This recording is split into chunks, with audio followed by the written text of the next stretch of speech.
지역 맞춤 부동산 세미나 우리 동네 맛동산. 자세한 내용은 영상 하단의 링크 혹은 3프로 앱을 통해서 확인하세요. 중고 오토바이가 평균 객단가가 200만 원입니다.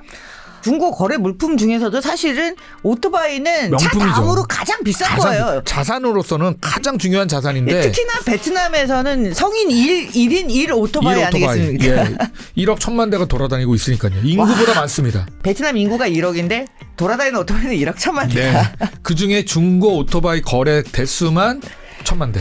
예. 그러니까 어마어마한 시장인 거죠. 왜? 예. 생필품이기 때문에. 안녕하세요. 동남아고의 고프로 고영경입니다. 저희가 항상 이 동남아고 시간에는 찐 전문가 분들을 모셔서 이야기를 듣는 깊이 있는 인사이트를 제공해 드리는 시간을 갖고 있는데요. 지난주에는 저희가 싱가포르의 투자 전문가를 모셔다가 인도네시아 또 싱가포르를 중심으로 한 동남아 지역의 전반적인 스타트업 분위기에 대해서 또 투자는 어떻게 진행되고 있는지 그중에서도 핫한 전기 오토바이에 대한 이야기들을 들었습니다.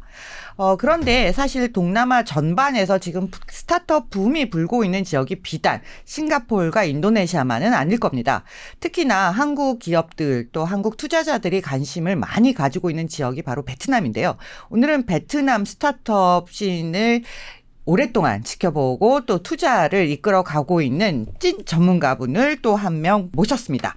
베트남에서 스타트업을 이제 투자를 지원하고 엑셀러레이팅 일을 담당하고 계시고 있는 김진영 더 인벤션 랩 대표님을 모시고 베트남 스타트업 현황에 대해서 좀 더 깊이 있게 들어보는 시간을 가져보려고 합니다. 안녕하세요. 안녕하십니까. 반갑습니다. 더 인벤션 랩 김진영 대표입니다.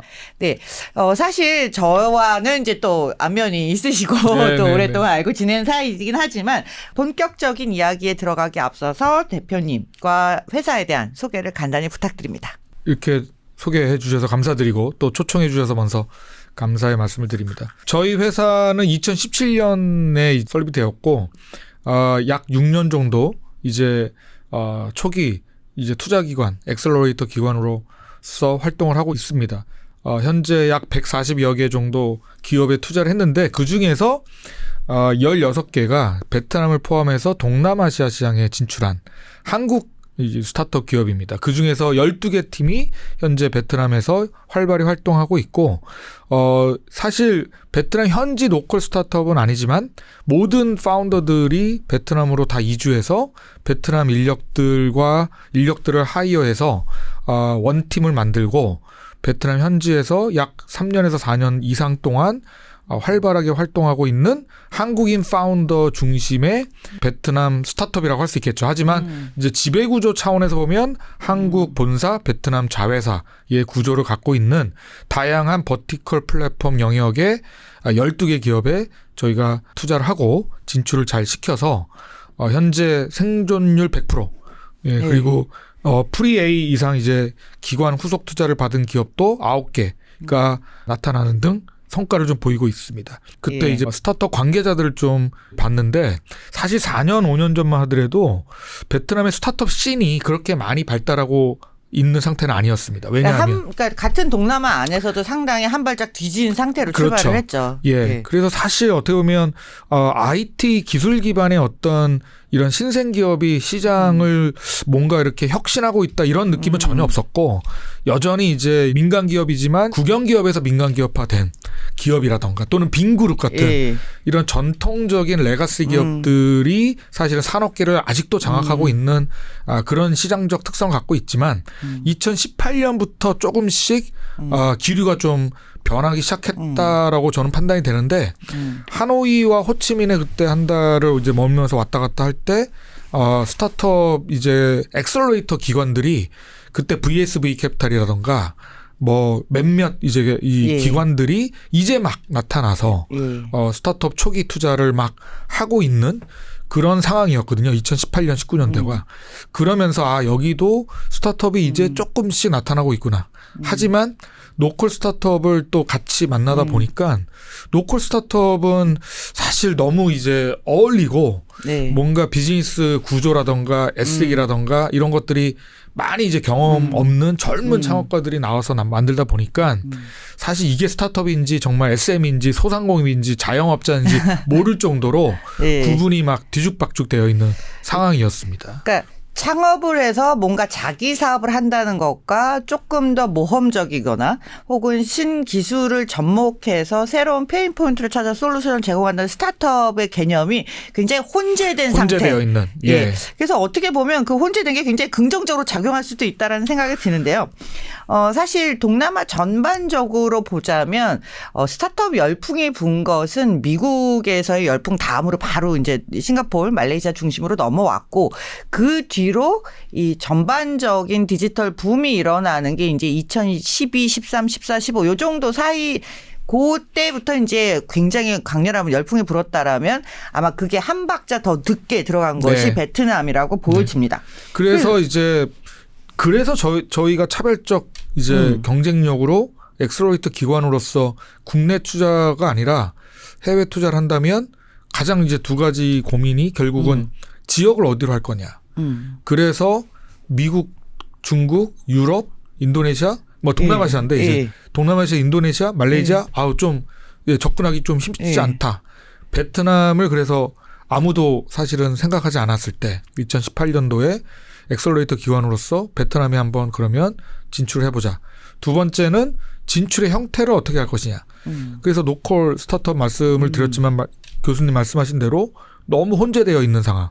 결국 모바일 페네트레이션 레이시 이제 2018년 이제 19년도에 베트남이 이제 쭉 올라오면서 90% 이상 페네트레이션이 되면서 이제 어플리케이션 기반의 그런 새로운 고객 접점을 바탕으로 스타트업들이 나타나기 시작했지만 그런 초기 스타트업에 투자해서 관리하기에는 너무 쉽지 않아서 저희가 판단한 전략은 한국인 파운더가 베트남에 직접 가서 한국의 검증된 모델을 베트남에 인입하는 그런 스타트업이면 더 좋지 않을까라는 판단으로 베트남과 한국인 파운더라고 하는 이 키워드를 잡게 된 배경이 있었습니다.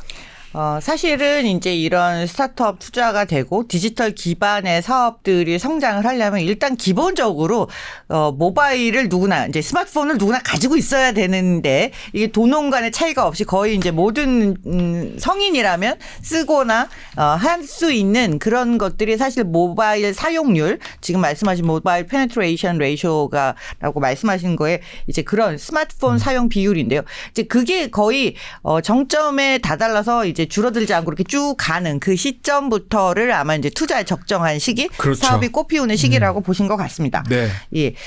그래서 사실 이렇게 회사 소개와 왜 베트남에 가게 됐는지가 사실은 오늘 드릴 제가 이제 더 깊이 들어갈 수 있는 베트남의 스타트업 현황에 대한 이야기와 이제 맞물려져 있기 때문에 좀 길게 답변을 제가 또 물어보기도 하고 이야기를 길게 해주셨어요. 자, 그러면 말씀해 주신 대로 이제 2017년에 가셨고 2018년부터는 뭔가 분위기가 전환되는 게 보였다라고 하셨고 예, 저도 그렇게 느끼고 있는데요. 자, 그러면 그때 이렇게 급성장한다라고 볼 때 어떤 신호탄이 되는 기업들이 보통은 나타나거든요. 동남아에서 이 디지털 경제가 굉장히 성장하고 있다라는 것을 저는 예를 들면 뭐 그랩과 고잭의 탄생이 대표적인 사례이잖아요.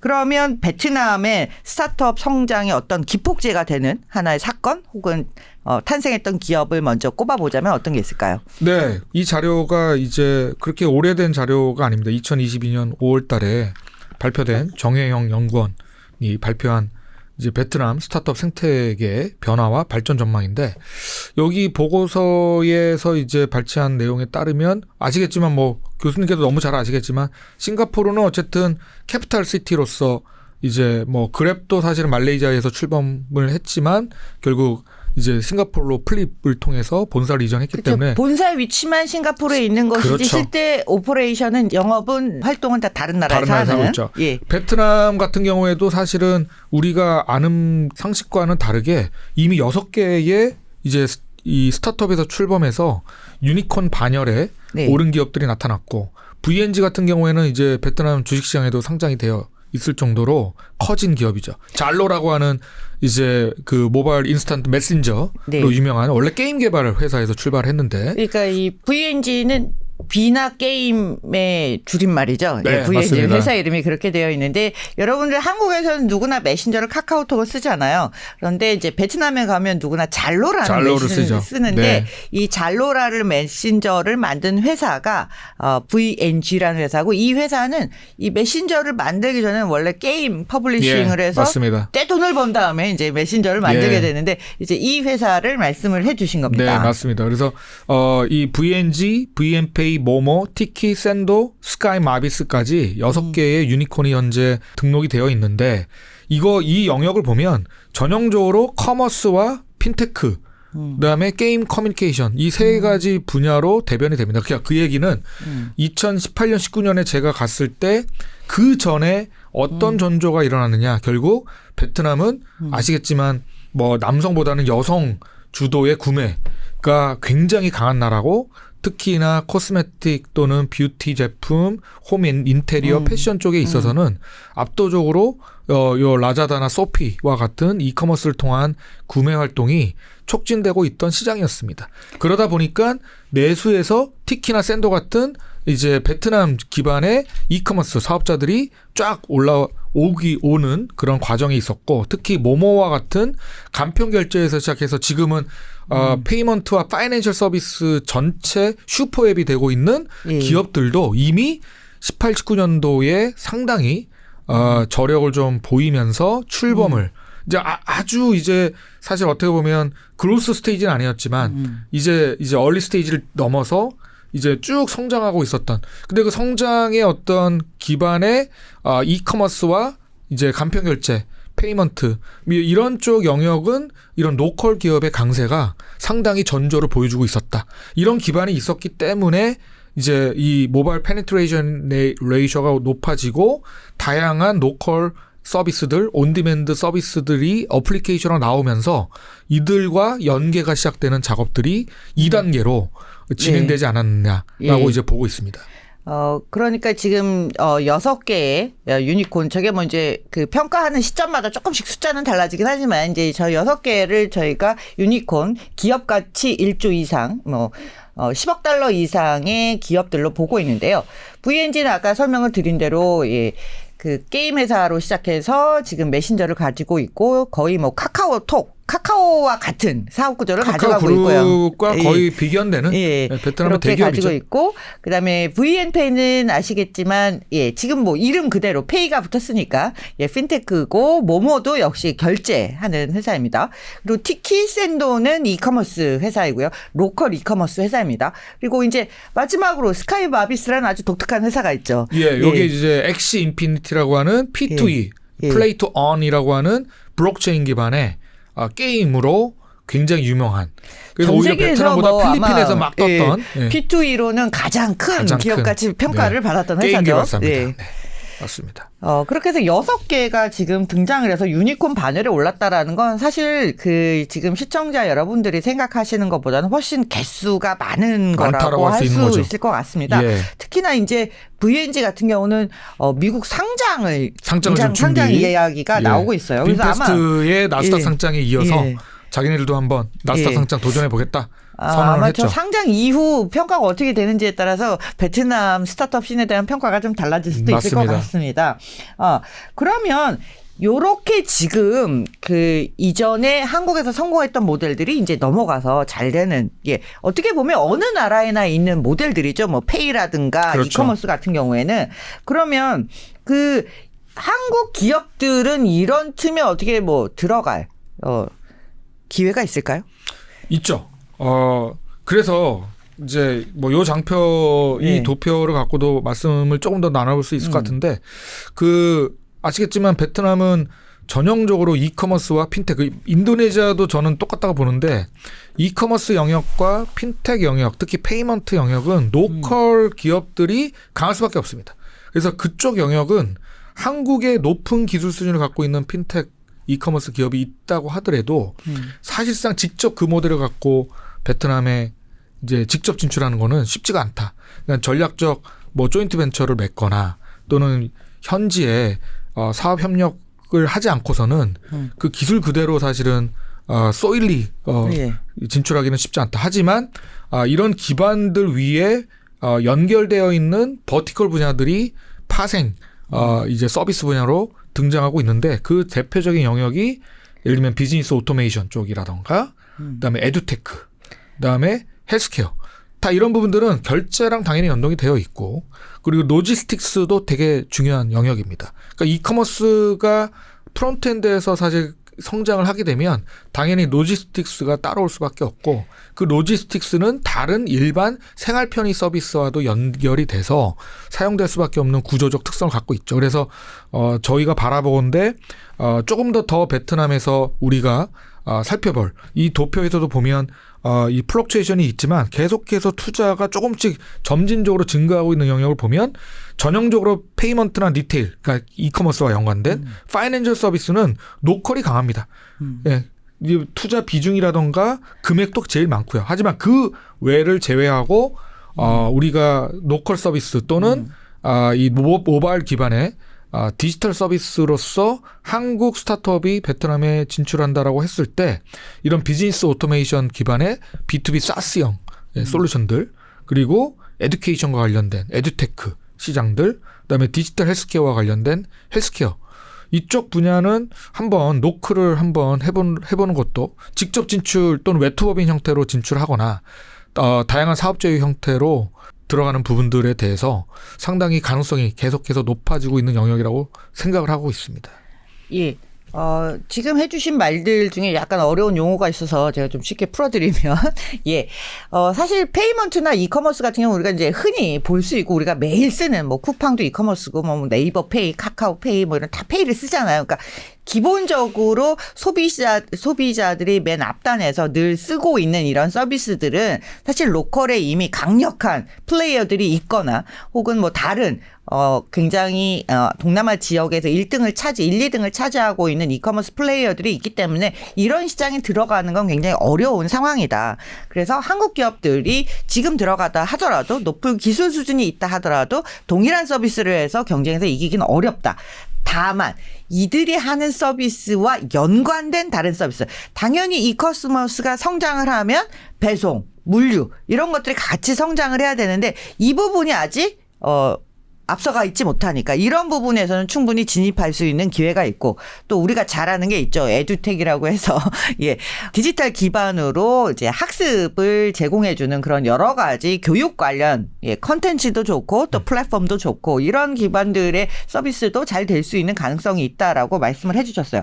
근데 이제 제가 현장에서 보고 많이 느낀 부분은 이제 물론 그런 부분에서 이미 진출해서 성공하고 있는 한국 기업들의 케이스가 있을 텐데 이제 좀 이따 말씀을 해 주시고 예를 들면 오토메이션 이제 자동화 서비스라는 부분이 있어요. 그래서 이제 SaaS라고 표현을 해 주셨는데 소프트웨어 as a service. 예, 이걸 줄여서 이제 SaaS라고 하는데 이 자동화 분야가 굉장히 광범위한데 이걸 좀 이해하기 쉽게 설명을 해 주시면 어떨까요? 뭐 예를 들면 그렇습니다. 저희가 이번에 베트남에 가서 스타트업 이제 생태계 행사 이노엑스라고 하는 매년 이제 그 연례 행사가 열리는데 베트남엔 두 개의 큰 연례 행사가 있는데 하나는 이제 이노엑스라고 원래는 이제 저기 스타트업 휠이라고 하는 행사로 유명했던 행사가 이노엑스라고 하는 이름으로 바뀌었고 그다음에 베트남 과기부에서 주관하는 테크 페스타가 있습니다. 네네. 테크 페스타 이 두 개가 가장 큰 행사. 베트남의 스타트업과 관련된 가장 큰 연례 행사인데 그래서 그 두 개를 가보면 이제 흐름과 뭐 이런 게 보이고 예. 이제 중요한 사람들 다 한 자리에서 만날 수 있다. 예. 근데 요번에 스타트업 휠 그 이노엑스라고 하는 이름으로 바뀐 행사에 갔을 때 두 가지 큰 변화를 좀 감지했는데 첫 번째가 이런 비즈니스 오토메이션 사스형 솔루션 기업들, 로컬 기업들이 굉장히 많이 출전을 했습니다. 그러니까 분야도 너무 다양해요. 예를 들면 저 스마트 팩토리에 적용되는 일부 이제 공정 자동화 쪽에 있는 부분도 있고 로보틱스 업체도 있었습니다. 이건 제조와 관련된 부분들이 있는 그러니까 거죠. 굉장히 제조 쪽에 약간 딥테크에 관련된 좀 기술이 많이 필요한 것. 그리고 사실 셀렉스 모터스와 같은 또 일렉트릭 비클을 만드는 전기 스쿠터 만드는 업체. 물론 거기는 이제 비즈니스 사스는 아니지만 이 제조 쪽의 환경 오염에 대한 이런 이슈 때문에 제조단에서 혁신을 일으키려고 하는 기업들. 그다음에 공장 자동화라고 하는 측면에서 왜냐하면 베트남은 이제 중국 다음에 가장 큰 생산기지 아니겠습니까? 네네. 이 생산기지가 이제 베트남 로컬 기업도 본인들의 생산기지를 증가시키고 있고 또 한국을 포함한 다양한 포린 이제 외국에서 들어온 이제 생산기지, 대기업의 생산기지가 베트남에 있다 보니까 그 생산기지가 결국 제조공장이고 제조공장을 처음부터 세팅을 할 때 이제 사람을 배치해서 비즈니스 밸류 체인의 흐름을 공정 설계를 하는 게 아니라 상당 부분 이제 무인화 또는 자동화를 하려고 네. 하는 하는 부분들이 우리가 그걸 소위 스마트 팩토리라고 얘기하지만 네. 스마트 팩토리에는 이 공정 설계도 중요하지만 결국 소프트웨어가 들어가야 되는 것이거든요.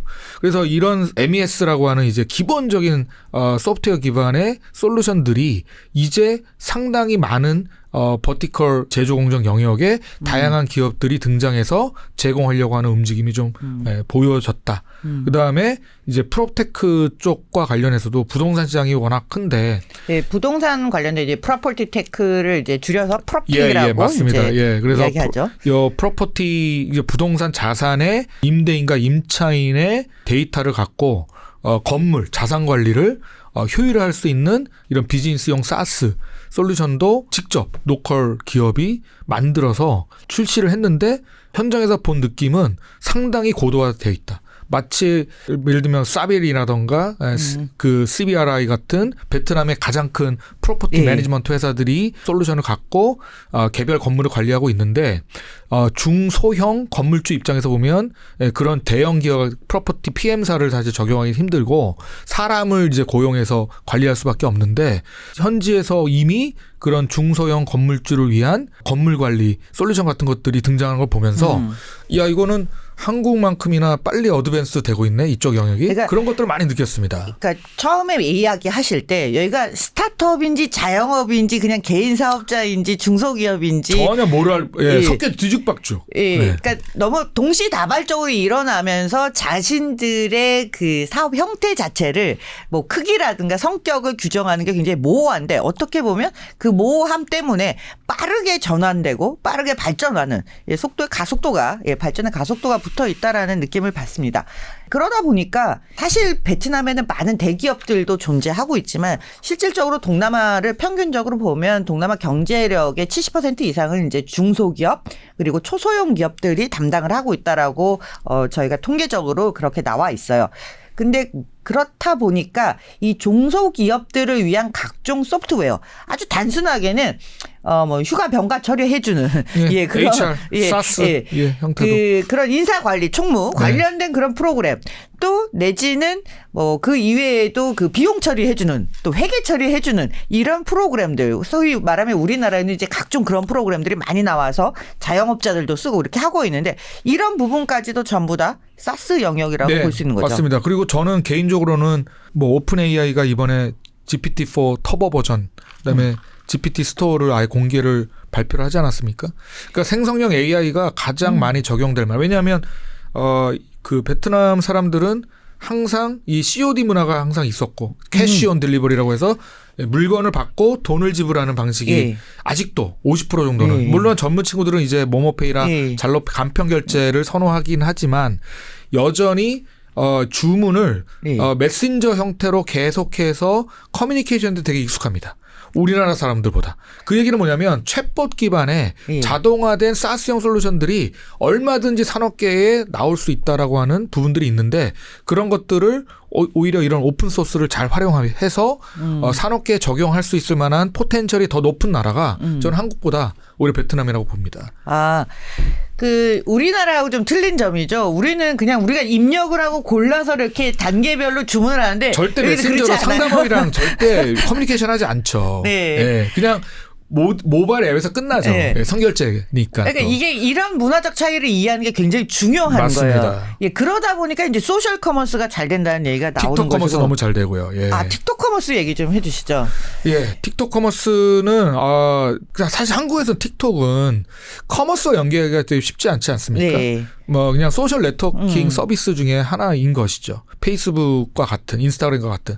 하지만 베트남은 뭐 고객님도 너무 아시겠지만 페이스북 자체가 거대한 웹 커머스입니다. 이미 소상공인들을 위한. 근데 그 흐름이 인스타그램 저희 같은 경우에는 인스타그램에서 오히려 다이렉트 예. DM을 발송해서 소상공인들이 인스타그램을 커머스를 레버리지하는 사실 채널로 쓰고 있는 반면에 베트남은 페이스북에서 허위 매물과 가짜 상품이 너무 판치다 보니까 오히려 틱톡으로 커머스가 이전하고 있는 듯한 느낌? 그래서 모든 인플루언서들이 페이스북과 틱톡을 동시에 예, 운영하고 예. 있는데 특히 커머스는 이제 틱톡 중심으로 이전하는 현상이 뚜렷해지고 있다. 이 자료가 예. 2022년 11월 한 달 매출 기준인데 하나로 850억 정도가 틱톡을 통해서 인플루언서를 통해서 일어났다라고 하는 되게 중요한 자료고 연으로 치면 이게 1조 200억 정도의 규모입니다. 그러니까 네.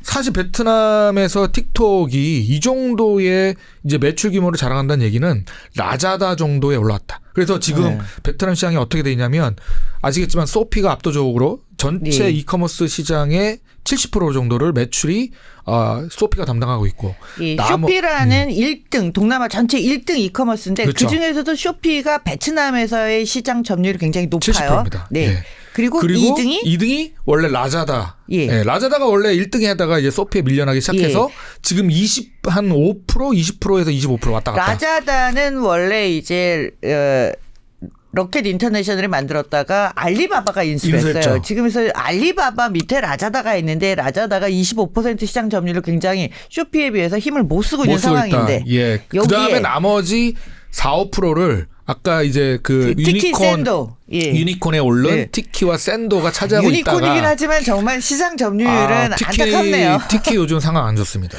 예. 예, 한국 VC들도 신한은행도 사실 네. 티키에 투자를 많이 했는데 티키가 요즘 적자로 좀 네, 선전을 허덕이고 하고 있죠. 있지 못해요. 네, 네. 샌도는 뭐 사실 거의 뭐 Y 분위기인 것 같은 생각이 예. 들고 그래서 이 티키와 샌도는 사실 약간 좀 플럭추에이션과 슈링킹이 막 되고 있는 예. 반면에 그 자리를 이제 틱톡이 등장해서 틱톡 커머스가 그 자리를 메꾸고 있고 플러스 나자다와 경쟁하고 있는 양상이다. 와.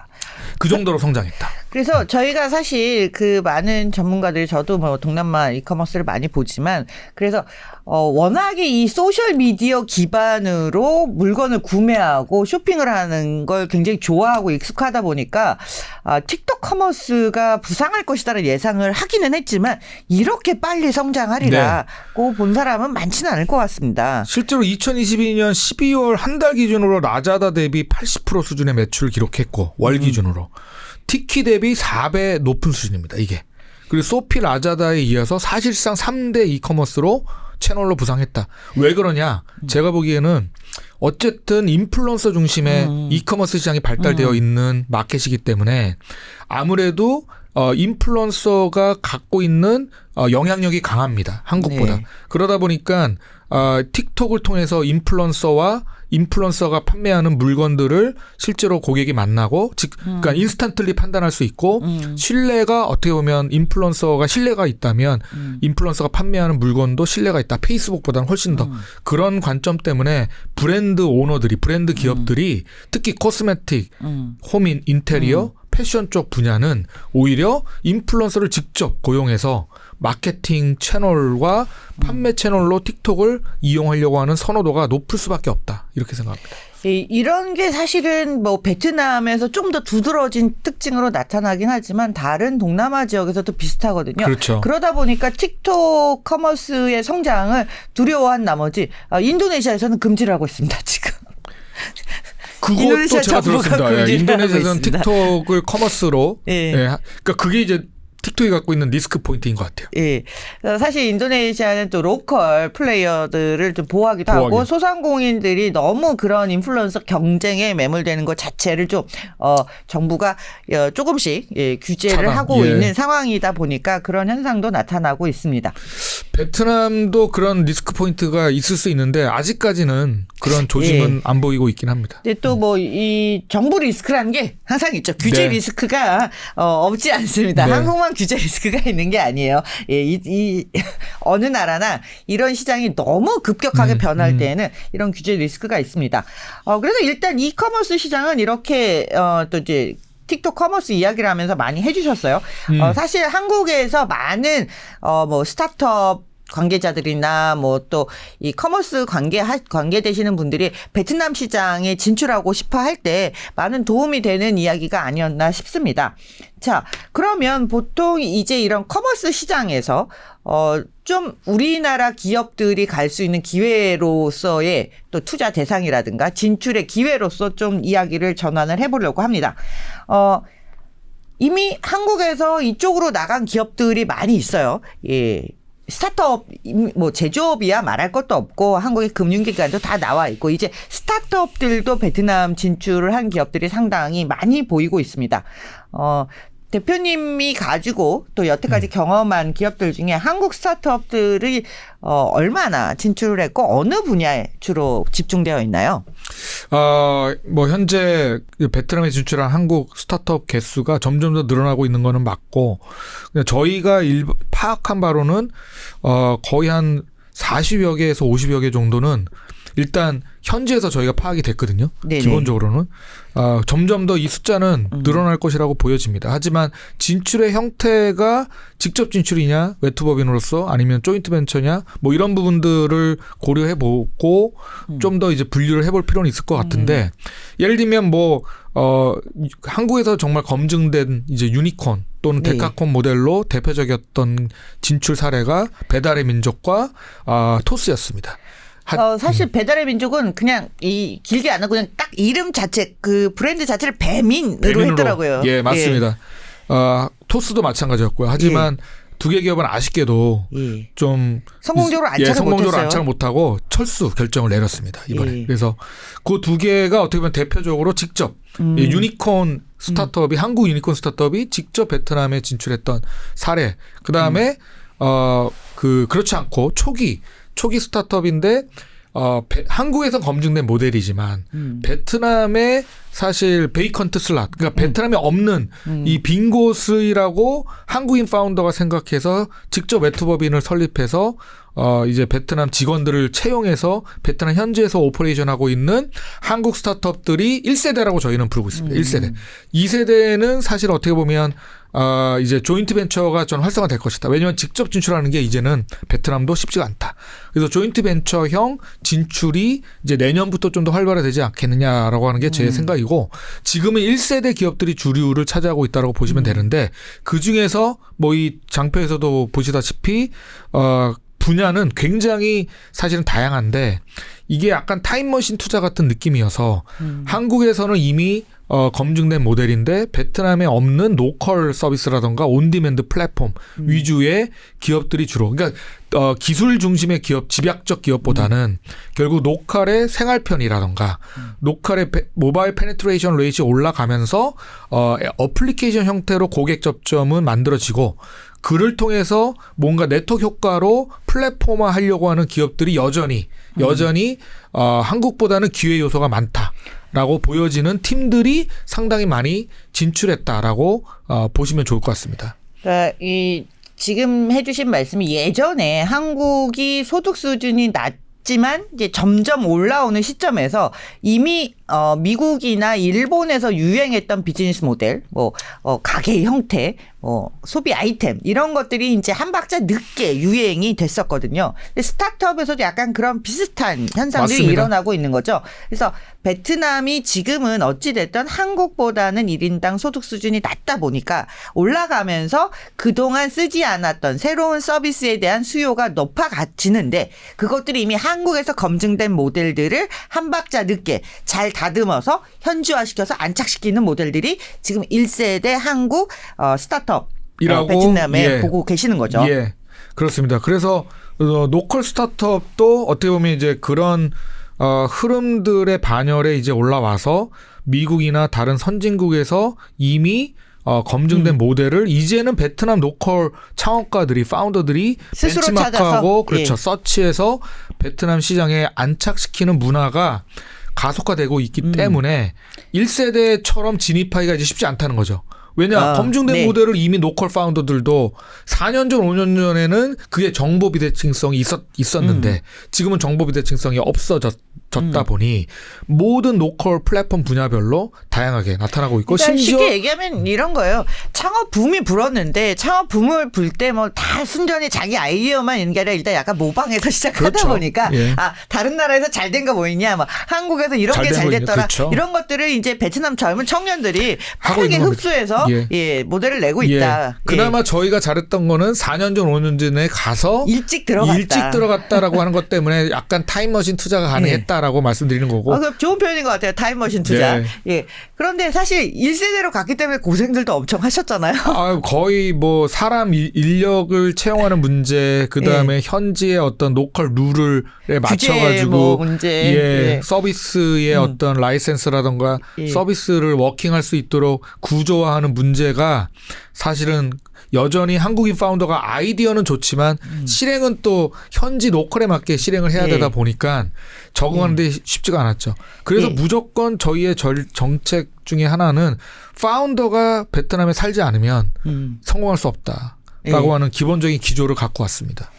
자, 그러면 이 중에 사실 많은 사례가 있겠지만 그 중에 이제 대표적인 케이스가 뭐가 있었냐면 이제 윤석열 대통령이 사실 베트남 하노이에 방문했을 때 방문했었죠. 그때 이제 스타트업들을 몇 개를 이제 봤던 그런 장면들이 있어요. 그래서 그때 오토바이 하나 이렇게 올라타고 있는 장면이 나와서 굉장히 인상적으로 나왔었거든요. 그 회사가 좀 소개를 해주시면. 오케세라고 하는 이제 그 세가 이제 베트남어로 탈 것이라는 뜻입니다. 그래서 오케세가 탈 것의 모든 것? 이런 뜻인데 오토바이에서 중고 오토바이에서 시작을 한 거죠. 탈 것의 첫 번째 시즌 1 이게 이제 중고 오토바이였고 중고 오토바이 거래 서비스 플랫폼이라고 보시면 되고 약 4년 됐습니다. 런칭한 지 4년 됐고 4년 만에 누적 가입자 수 기준으로는 800만 명. 지금은 약 850만 명 정도 되고요. 그다음에 현재 월간 활성화 유저는 50만 명 정도가 이제 우리가 먼슬리 액티브 유저라고 하죠. 월간 활성화 사용자는 50만 명에서 70만 명 정도 매월 유지하고 있고 신규 등록된 여기에 이제 사실 서플라이 사이드 쪽과 이제 디맨드 사이드가 있는데 서플라이 사이드 쪽이 이제 아무래도 오토바이 딜러들, 오토바이 중고 오토바이를 판매하는 현지 오프라인의 딜러샵들이 전국에 2,100개가 여기 이제 파트너샵으로 등록이 됐고 그 파트너샵 중에 100여 개가 가장 높은 사실 어떻게 보면 이게 파레토 법칙이 작동하는 마켓입니다. 그래서 100개 정도의 정말 최상위 딜러샵들이 다 들어와 있는 상황이라고 보시면 되고 그 숫자가 월간 등록되는 숫자가 10만 건. 그중에서 15,000건에서 2만 건이 실제로 거래가 이 컨트랙트에 의해서 거래가 되고 있는 상황을 만들어 놓은 게 이 오케이세의 앱 어플리케이션의 가장 큰 이제 마일스톤 하이라이트라고 보시면 되고 이제 2023년 6월 달에 처음으로 호치민에 오케이세 컨시어지 서비스 매장을 오픈했습니다. 이 매장은 한마디로 얘기하면 오토바이 매장 중고샵 매장을 가시면 아시겠지만 그냥 오토바이만 세워져 있습니다. 쫙. 거기에 뭐 이렇게 앉아서 고객이 뭔가 서비스를 받거나 음료수 한 잔 마시면서 뭐 고객을 접대하는 문화가 아니라 그냥 발품 팔면서 그냥 따닥따닥 붙어 있는 딜러샵들을 방문해서 내가 원하는 오토바이를 구매하는 흥정하고 구매하는 문화인데 하지만 오토바이 가격이 중고 오토바이가 평균 객단가가 200만 원입니다. 그러니까 사실은 이게 무슨 중고 거래 물품 중에서도 사실은 오토바이는 그 차 다음으로 가장 비싼 거예요. 가장 자산으로서는 가장 중요한 자산인데 특히나 베트남에서는 성인 1인 1 오토바이 아니겠습니까? 1억 1,000만 대가 돌아다니고 있으니까요. 인구보다 많습니다. 1억 1,000만 대요. 전체가 돌아다니는 오토바이 숫자가. 그중에 1,000만 대가 매년 중고 오토바이가 거래되는 시장이. 그러니까 이거를 먼저 이해하시고 들어야 돼요. 여러분들이 이제 베트남에 다 가시면 오토바이 많다라는 걸 다 느끼시잖아요. 뭐 오토바이 때문에 뭐 길을 건너기도 어렵다. 근데 베트남 인구가 1억인데 돌아다니는 오토바이는 1억 1,000만 대다. 그중에 중고 오토바이 거래 대수만 1,000만 대. 연간 1,000만 대. 그러니까 어마어마한 시장인 거죠. 왜? 생필품이기 때문에. 이게 커머더티이기 때문에. 생필품이지만 가격도 비싸. 근데 경험받는 서비스는 굉장히 낙후되어 있는. 예전엔 그냥 우리 뭐 거의 중고차 이렇게 네. 막 호객행위하는 예. 그런 시장 예, 같았던. 그리고 허위 매물도 굉장히 많고. 사기도 많고. 예, 사기도 사고 많고. 난 거 뭐 자동차만 네. 중고자동차 사기로 파는 게 아니고 오토바이는 더 많습니다. 그렇죠. 예. 그러다 보니까 이런 문제들이 페이스북에서 워낙 많이 발생하다 보니까 오케이세가 허위 매물 방지라던가 철저하게 이제 이 파트너샵에 대한 관리 이런 것들을 통해서 신뢰 기반의 오토바이 거래 문화를 만드는 데까지 1단계는 성공했다라고 보고 그 성공한 문화를 컬처와 프로세스를 오프라인으로 옴니채널적 관점으로 오프라인과 온라인을 어떻게 연계할 수 있을까를 고민하던 차에 금년에 새로운 첫 번째 수익 모델로 제안한 게 이제 컨시어지 센터라고 보시면 되겠습니다. 거기서 그래서 많지는 않지만 그래도 100대에서 150대의 실제 사입한 직접 오토바이를 사입하고 있고요. 사입한 후 인스펙션을 거쳐서 이제 고객들한테 판매를 현재 실제 매장에서 하고 있고 이 매장은 오토바이가 진열되어 있다라기보다는 실제로 이제 방문하면 오토바이를 이제 태블릿을 통해서 이제 구매할 수 있는 오토바이에 대한 상담을 할 수 있고 편안하게 이제 소파에 앉아서 사실은 서비스를 컨시어지 서비스를 받을 수 있는 그런 새로운 컨셉의 독립형 판매 매장이라고 보시면 되고 다만 지금은 매물이 100에서 150대밖에 없으니까 의뢰가 되게 많이 플랫폼 앱을 통해서 의뢰는 너무 많이 들어오는데 매물이 정해져 있다 보니까 사실은 선착순으로 좀 팔리는 하지만 한 달 만에 대부분의 매물이 이제 팔려 나가고 있고 또 월 매출 2억을 이번에 돌파를 했습니다. 한 개 매장을 지금 운영하고 있고 하노이에 얼마 전에 이제 11월 말에 조그맣게 샵을 오픈해서 이제 테스트를 하고 있는데 상당히 반응은 좋다. 그래서 이거를 내년에 확대해서 온라인에서 고객들을 끌어들이고 사실 이게 인벤토리로서 굉장히 최고의 인벤토리를 갖고 있는 거거든요. 그리고 오프라인으로 오히려 매출을 발생시키는 동시에 나중에 이제 내년부터는 이제 거래 중개 수수료도 이제 탑티어 100개 딜러샵 대상으로는 거래 수수료를 발생시키는 것을 목적으로 현재 움직이고 있습니다. 사실 이 스타트업 신 뭐 투자 업계도 좋고 뭐 기술의 발전 단계 이런 걸 이해하는데 지금까지 이제 김지영 대표님이 많은 설명을 주셨는데 사실 어떻게 보면 한국에서 뭐 베트남 사업에 관심 있는 분들이 눈여겨봐야 할 두 가지의 사례, 시장을 이해하는 두 가지 사례로서는 아까 말씀해 주신 틱톡 커머스가 왜 성장하고 있는지 혹은 그리고 두 번째로는 이제 이 오케이세라는 케이스 이 회사가 왜 먹히는지를 이해한다면 베트남 사람들이 가지고 있는 생활의 패턴 또 성향, 선호도 이런 것들을 알 수 있는 것 같아요. 시작은 오토바이를 너무 많이 타니까 오토바이도 충분히 중고 거래를 온라인으로 가지고 올 수 있지 않을까 뭐 이런 질문에서 그렇죠. 시작을 했던 것이 지금 이렇게 성장할 수 있는 기반이 되고 대통령도 한번 가서 오토바이를 앉아보는 그런 기업으로까지도 성장을 했습니다. 대표적인 이제 베트남 로컬 기업으로서 인지가 되고 있는 그런 기업 중에 하나라고 볼 수 있겠습니다. 저는 사실 이 오케이스의 창업자분하고 인터뷰를 한 적이 있는데 굉장히 인상적인 말이 저거였어요. 그러니까 그 시장을 꿰뚫어 볼 수 있어야 되는데 성인들이 다 1인 1일 오토바이를 하니까 이 오토바이 타는 사람 중에 반은 여성이다. 근데 이 여성들이 그 오프라인에 있는 중고 거래 오토바이 시장에 가서 도저히 거래를 하기가 너무나 어렵겠더라. 호객행위도 많고 사기도 많고 너무 위험하고 그래서 이들만이라도 온라인으로 먼저 올 수 있다라면 이 모델이 성공할 수 있겠다라는 얘기를 하셨어요. 그래서 그게 자기가 이제 처음 시작하게 된 계기, 용기를 갖게 된 계기 중에 하나라고 했는데 그 정도로 시장을 이해할 수 있는 사람들만이 사실 해외에서 스타트업을 맞습니다. 출범을 시킬 수 있는 게 아닌가 싶습니다. 오토바이 본인이 또 오토바이 매니아이기도 하고. 예. 네.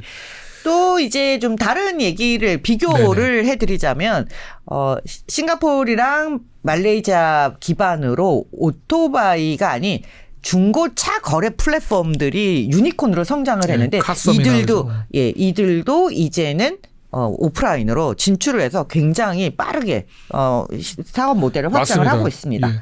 베트남은 전형적으로 저는 오프라인을 사실 어떻게 보면 아날로그 문화에서 이제 디지털이 들어오는 이제 막 시점이어서 사실은 디지털에 대한 선호도 또는 디지털로 전환하지 않으면 안 될 것 같은 강박관념에 시달렸던 나라가 한국 아니겠습니까? 예. 그런데 지금은 깨닫고 있지 않습니까? 예. 여전히 아날로그의 힘이 더 중요하다. 근데 베트남은 아날로그의 힘이 워낙 강했던 나라고 그 아날로그의 힘에 디지털이 애돈되는 시장이지 디지털이 사실은 니드가 하기에는 아직까지 쉽지 않은 나라라고 보입니다. 그런 포인트들을 이해하는 것이 사실 싱가포르가 또 베트남의 차이일 수도 있고 그럼요. 인도네시아와 뭐 베트남의 차이가 어떤 그 생활의 방식 선호도의 문제 이런 것들이 네, 굉장히 네. 많은 차별성을 가지고 있기 때문에 같은 시장이지만 다른 부분들을 충분히 이해하는 게 중요한 것 같습니다. 자, 지금까지 설명해 주신 거 말고 앞부분에 이제 앞으로 뭐 사스도 된다 뭐 이런 부분들을 이야기했어요. 그러면 지금 한국 기업들이 좀 더 관심을 갖고 이제 막 투자를 시작하고 앞으로 좀 더 기회가 있는 분야를 좀 세부적으로 좁혀서 이야기해 주신다면 어떤 분야가 있을까요? 그게 이제 아까 말씀드렸던 뭐 분야도 분야이지만 사실은 이 베트남 정부의 어떤 이 글로벌라이제이션에 대한 한국이 롤모델이다 보니까 빠르게 경제 발전에 대한 욕망이 되게 크지 않겠습니까? 그래서 글로벌 스탠다드에 맞추기 위해서 환경 오염이라던가 규제 이런 것도 사실은 상당히 중요하게 생각하고 있는 영역입니다. 그래서 이런 클라이밋 체인지 또 그린테크나 또 업사이클링 이런 쪽 영역도 저는 충분히 한국의 기술력을 갖고 있는 이제 기업들 예를 들면 뭐 그 산업 폐기물을 재생화한다든지 이런 기술들은 사실 베트남에 되게 필요하거든요. 그래서 이 제조 공장과 연결되어 있는 쪽에 그런 그린테크나 이제 클린테크, 업사이클링 쪽이 굉장히 중요한 한 딥테크 영역의 한 포션이 될 것이다. 그다음에 일렉트릭 비에클이라던가 그런 쪽과 관련 전기 자동차나 오토바이와 관련된 파생 서비스 영역. 그러니까 빔파스트가 어쨌든 정부 주도로 키워왔고 사실은 빔페스트를 키울 수밖에 없는 상황이에요. 제가 보기에는. 그렇다고 한다면 이런 제조 쪽은 베트남 로컬 대기업들이 이제 가져가겠지만 그들과 연결되어 있는 플랫폼 또는 파생 서비스 영역들은 한국 기업들이 뭔가 제휴나 조인트 벤처를 통해서 들어갈 수 있는 영역이 충분히 있다. 그다음에 나머지 이제 스타트업이 아까 얘기했던 대로 1세대 나는 웹투버빈으로서 직접 나가서 뭔가 독자적으로 뭔가 하고 싶어라고 했을 때 그 영역이 아까 얘기했던 프롭테크의 사스 영역이라던가 또는 비즈니스 오토메이션 영의 산업계에 적용될 수 있을 만한 B2B 사스 솔루션이라던가 에듀테크 요런 이제 버티컬 영역별로는 한국 기업이 갖고 있는 디지털 기술의 원동력을 이제 이 아날로그에 붙일 만한 정도의 수준으로 사실은 독립적으로 뭔가 제한하고 영업 활동을 할 수 있는 여지가 있지 않겠느냐 이렇게 좀 보고 있습니다.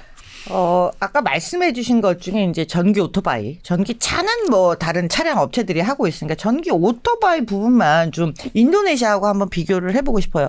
인도네시아가 이제 오토바이 전체 규모 대수로 보면 중국, 인도, 인도네시아, 베트남 순서가 이제 아마 이 정도 순서로 될 것 같습니다. 근데 이미 중국은 전기 오토바이 시대로 완전히 넘어간 거고 지금 인도와 인도네시아, 베트남이 차세대로 전기 오토바이를 가려고 하고 세 국가 모두 정부가 환경 오염 이슈 뭐 이런 것들 때문에 이제 전기 오토바이를 강력하게 권장을 해주고 있어요.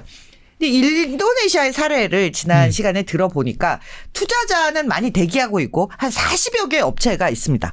그런데 제조는 거의 중국에서 가져다가 조립하는 경향이 강해요. 그게 이제 비용도 남고 예. 아무래도 중국에서 워낙 대량 생산을 할 수 있는 부품들을 다 가져다가 조립 생산을 하는데 베트남 시장은 어떤가요? 베트남은 셀렉스 모터스가 아주 대표적인 사례 아니겠습니까? 거기가 이제 전기 셀렉스? 오토바이, 네. 오토바이를 직접 제조 생산하는 것뿐만 아니라 전기 오토바이 충전 플랫폼까지도 이번에 그 전시회에 스타트업 힐에 갖고 나왔더라고요. 그래서 뭐 인건비 측면으로 보면 사실 경쟁력은 베트남이 더 있기 때문에 이런 선도적인 기술 기업들이 투자를 통해서 셀렉스 모터스 같은 경우에는 아마 B라운드, C라운드까지 아마 간 기업으로 알고 있는데 이런 자본 조달을 통해서 자국 기업이 사실은 어떻게 보면 이제 유니콘 레이어에 들어갈 만한 업체를 키우는 동시에 정부 입장에서도 다만 이들 기업들이 잘 못하는 것 중에 하나가 결국 전기 자동차든 전기 오토바이로 가면 결국 2차 전지에 대한 예. 수거 이슈라던가 예. 이거를 분리해서 ESS 이제 저장 장치로 재환원한다거나 순환하는 이것도 이제 일종의 폐기물이기 때문에 이런 부분들에 대한 인프라를 누군가는 또 만들어줘야 되는데 그런 부분들은 좀 약한 것 같아요. 기술적으로. 근데 한국은 이제 그런 부분까지 다 충전 플랫폼부터 시작해서 수거 플랫폼 그다음에 ESS 이제 에너지 저장 장치 영역에 이르기까지 각 분야별로 이 후방 밸류 체인 쪽에 상당한 기술력을 갖고 있어서 저는 이쪽에 기술력을 갖고 있는 그러니까 전방 밸류 체인은 결국 로컬 기업이 담당할 거다. 하지만 이 후방 밸류 체인 쪽의 영역에서 일부 기회가 충분히 한국 스타트업과 심지어 대기업들 또 관심 가지고 들어갈 수밖에 없지 않느냐라고 보고 있습니다. 예, 사실 이런 부분은 정부의 정책과 굉장히 밀접하게 연결되어 있다라고 보여집니다. 그래서 저희도 보면 사실 말씀하신 대로 이런 전방에 다 눈에 띄는 이런 회사들은 결국은 로컬 기업들이 가져가겠지만 전체 생태계를 이루는 사실 정책적으로 잘 구성하고 지원하고 인프라를 구축해야 되는 이런 순환경제 시스템에 해당하는 부분들은 외국 기업의 기술들과 투자가 결국은 정책과 같이 맞물려서 돌아갈 맞습니다. 수밖에 없지 않나라고 보여지는데요. 그런 의미에서 정부가 할 일들이 좀 있어 보여요. 왜냐하면 개별 기업들이 이런 것들을 다 추진하고 문을 열기는 굉장히 어렵습니다. 한국과 베트남 수교 30주년이 넘었습니다. 그리고 전략적 동반자 관계 그리고 우리하고 경제적으로 가장 중요한 파트너십의 관계로 올라섰고 이를 현 정부에서도 굉장히 인식을 하고 있어요. 그러다 보니까 한국 정부가 한국 스타트업들의 해외 진출을 위해서 도와줄 부분들이 분명히 있고 어떤 전략적인 스탠스를 취하면 좋겠다라고 현장에서의 목소리가 있을 것 같습니다. 네. 이에 대해서 좀 마지막으로 정부에 하고 싶은 말씀이 이걸 뭐 보실지는 안 보실지 모르지만 그렇죠. 네. 예. 되게 좋은 질문이시고 결국은 두 가지 측면이 있는 것 같아요. 첫 번째는 현재까지 한국 정부의 베트남 또는 인도네시아 이런 동남아시아에 대한 이 스타트업 바라보는 시각은 결국 해외 진출이거든요. 한국 스타트업의 해외 진출 기지로서의 가능성을 인도네시아와 베트남을 좀 높게 평가하고 있는 것이죠. 그래서 KSC라고 하는 이제 그 중진공 산하의 코리아 스타트업 센터도 지금 하노이와 호치민에 새롭게 개소했고 네네. 그리고 이 코트라뿐만 아니라 다양한 정부 기관들이 일종의 퍼실리티 한국 스타트업의 거점이 될 만한 이 퍼실리티를 셋업을 하고 그쪽으로 많은 스타트업들이 와서 입주도 하고 활동하기를 원하는 그러니까 사실 어떻게 보면 아웃바운드에 대한 해외 진출에 대한 한국 스타트업에 대한 정책적 지원은 예전보다 좀 강력해지고 있는 것 같다. 하지만 모자란 게 뭐냐면 결국 이게 크로스 보더가 돼야 되는 거죠. 그러니까 스타트업이라고 하는 것은 한국인 파운더만 있어도 안 되고 1세대처럼 결국 현지에 유능한 IT 인재도 필요하고 CTO급에 그다음에 실제로 CSO도 필요하고 CO도 필요한데 모든 걸 다 한국인으로 채울 수는 없거든요. 결국 그럼요. 네. 크로스 보더로 이게 파운더와 파운더들이 모여서 글로벌 원팀 동남아시아를 하나의 국가로 삼아서 베트남을 전진기지로 삼을 수 있을 만한 어떤 정책적 노력이 필요한데 그러려면 베트남의 인재도 사실은 어떻게 보면 육성해서 한국인 스타트업들 파운더와 연결을 시켜주고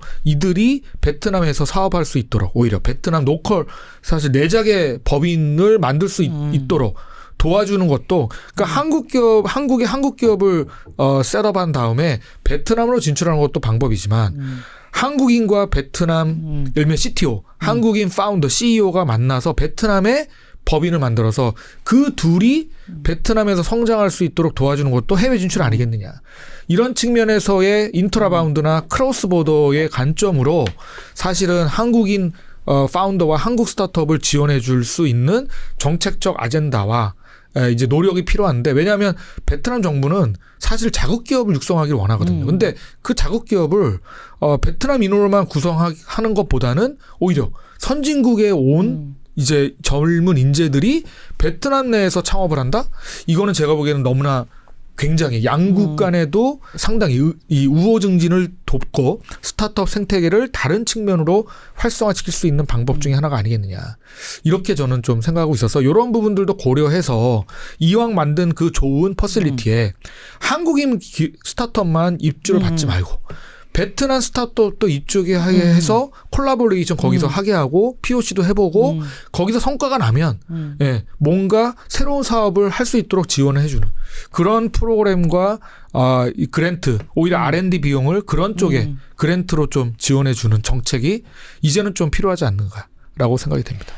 굉장히 좋은 말씀을 해주신 것 같습니다. 사실 한국의 글로벌라이제이션은 뭐 반쪽짜리 글로벌라이제이션이죠. 항상 한국 기업이 수출하러 나가고 우리가 나가는 원웨이 일방적인 방식이었다라면 진짜 글로벌라이제이션은 고른 지역에 실제로 기업들이 나가서 뿌리를 내리고 거기에 로컬들을 현지인들을 다 채용하고 거기에 있는 기업만큼 같이 성장할 수 그렇죠. 있는 것들이 본질적인 글로벌라이제이션이라고 할 수 있는데요. 이제 한국의 스타트업에 대한 지원도 일방적으로 원웨이로 나가는 것이 아니라 이미 사실 한국에 많은 베트남 유학생들이 와 있어요. 이분들이 여기서 뿌리를 내기가 어려운 게 취업 비자를 받기가 굉장히 어렵습니다. 거의 사실은 불가능한 수준이죠. 굉장히 뛰어난 인재들도 많이 네. 오거든요. 뭐 카이스트에서 공부하고 포스텍에서 공부하고 서울공대에서 공부한 이런 엔지니어들이 뛰놀 수 있는 장을 한국과 베트남에 동시다발적으로 지원해 줄 수 있는 그런 플랫폼. 예, 이미 만들어진 조직이 조금 더 그런 기능이 부과될 수 있다라면 더 큰 시너지, 크로스보더에서 더 큰 시너지와 창의성이 발휘될 수 있을 거라는 생각이 듭니다. 오늘 장시간 네. 베트남 스타트업에 대해서 정말 깊이 있게 시장 상황에 대해서도 많은 이야기들, 인사이트를 전해주신 더 인벤션 랩 김재훈 대표님께 다시 한번 감사의 말씀을 드립니다. 감사합니다. 동남아고는 언제나 진정한 필드의 전문가분들을 모시고 여러분들께 인사이트와 또 최신 업데이트된 이야기들, 소식들을 전해드리려고 노력하고 있습니다. 다음 시간에도 더 흥미롭고 깊이 있는 내용으로 찾아뵙도록 하겠습니다. 지금까지 동남아고 고프로 고영경이었습니다. 감사합니다.